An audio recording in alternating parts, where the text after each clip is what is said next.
the paddles go on quick enough. Yeah, my brother's got a razor, but I don't think he's ever had it in the sand. And my buggy, it's you got the bus rear and it's low geared. Yeah. You know, so it'll climb over most anything in first, but it's not real fast. You know, 45, 50. Nothing wrong with that. Yeah, 45, plenty fast enough for me in most of the stuff out here. I will tell you that this one's pretty cool. It'll do about 85.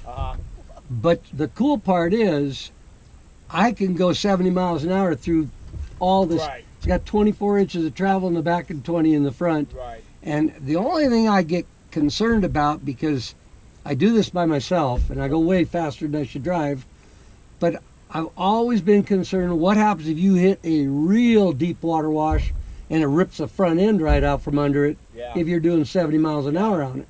But so far I've hit washes, but they're just little quick dips. Yeah, that's what I've been telling her. My brother-in-law got one of the Polaris 900s along quite a while, the four-seater. Right. And I took that for a drive, and boy, it was zippy, and I mean it was nice. It was a nice ride.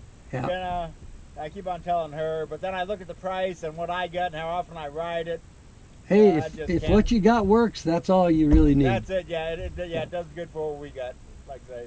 Exactly. And it's nice. I really like it out here in the desert. I have more motorcycles than I know what to do with. Oh. And I don't know, it was maybe 6 months ago. It was a year after my wife died. My buddy kept insisting, you got to go meet this lady that rides with the Goldwing group, which is she performs with them. She, has a leg here and a leg here on 2 motorcycles, and then there'll be another bike on the other side, and there'll be another gal on that. They're the performers. Anyway, they're the only group that has actually females involved in performances. There's lots of these groups that do the Goldwing rides.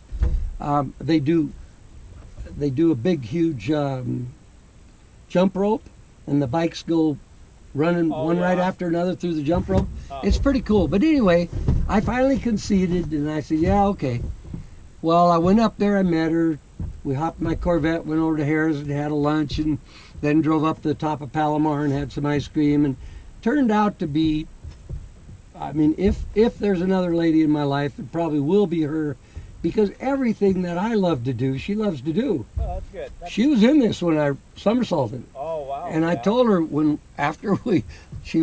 I was on the bottom, she was like this when we flopped over on her side. I unbuckled her, she crawled out, I crawled out, and I said, well, guess that's the end of the buggy riding, isn't it? She said, oh, we didn't get hurt. No big deal. Oh, cool. Just hanging there. I thought, hey, that's not bad. But anyway, she had bought this, when I lived in Escondido, she had always wanted a trike. So she ended up buying this 2013 Can-Am Spyder. I don't know, those 3-wheelers? Right, yeah. So, and I mean, I got a quad, I got a 400 DRZ street bike, I've got a 1800 cc Honda Goldwing, 07, but it's a perfect cherry. Anyway, my neighbor's wife decides I got to have a motorcycle. He had bought one, and I knew she was making a mistake.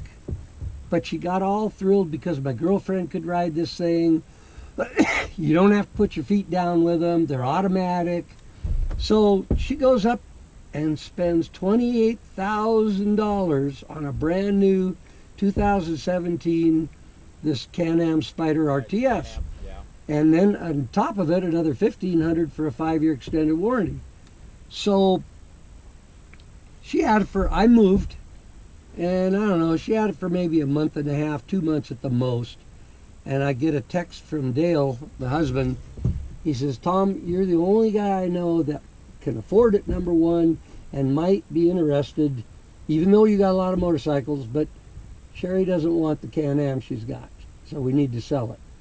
And I texted her back. I said, God, Dale, I have a total of 4 motorcycles now. What the hell am I going to do with another one?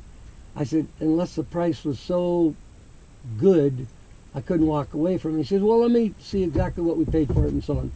He comes back, he texts me that night, and he says, well, I'll knock $9,000 off of what we paid for it. It's only got 180 miles on it. Wow. I said, I'll be down tomorrow with my trailer and a check. And I went down and got it. Now I got to pedal this Goldwing because I just got too much crap there. Yeah. And a big, huge motorhome, too. But you know what? I'll use all of it. And when I do go out, I'm going to go out moving. That's what they, well, with most toys. Yep. Well, that's good. Yeah, that's very good. Hey, well, sounds good, Tom. Either give me a holler, or if I decide to go for a ride, I'll give you a call. Or whatnot, so I'll get your number. Yeah, I texted you already. So, Oh, you texted me? yeah, you ever go up to Whistler, or to, I think it's Whistler? It's that road that goes right up there, winding up into the hills. You ever done that one? Wheeler, not Whistler. Yeah, we've been up, probably about maybe half the way up the hill, up and over.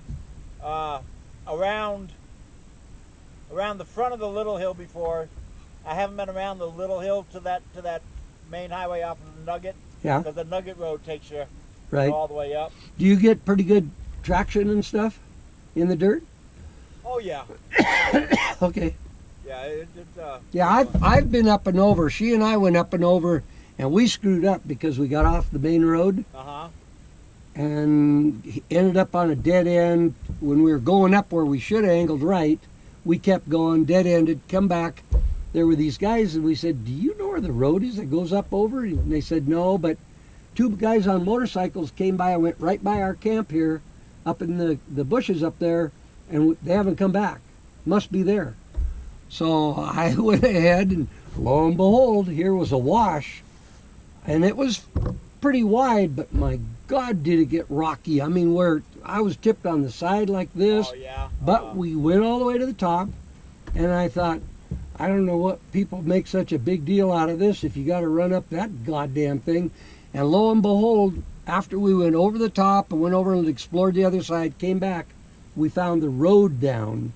And I thought, oh, God, I guess we found something that we shouldn't have been on. Right, yeah. Yeah, we only want to part way because we're normally by ourselves, and I hate to get, somewhere. It is smart to have, that's my stupidity. And I really, if ever can classify myself as a doofus, it's because I do a lot of this stuff by myself. Yeah, us too. And I do it because there isn't anybody else around, but then I get to thinking sometimes, just like this. I have COPD. If I was 5-10 miles out there like I was, and I broke down, I got to walk out of this crap. I mean, I could make it, but it would not be a fun trip. Right, yeah. Yeah, it's much better if you got somebody else to go with. Oh, yeah. And a sure. toe strap, too. I did buy a toe strap. Oh, yeah, me too. Yeah. Yeah. Well, very good, Tom. Yeah, very nice to meet. Good talking to you guys.